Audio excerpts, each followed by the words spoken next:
Protein is derived from the Greek word proteus, meaning primary, in the lead, or standing in front. Protein is a large organic molecule which is essential primary macronutrients that provide energy to all living bodies, include unicellular and multicellular. Macronutrients are a type of food that body requires in large amount. Protein can be found in every part of our body. For example, skin, hair, muscles, eyes, body organs, bone, even fingernails and blood.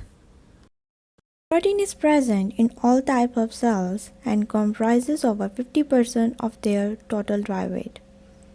Dry weight is a normal weight without an extra fluid in body. There is no life without protein. It is essential for the structures, movement, transportation, metabolism, regulation of the body, growth, and many other body functions.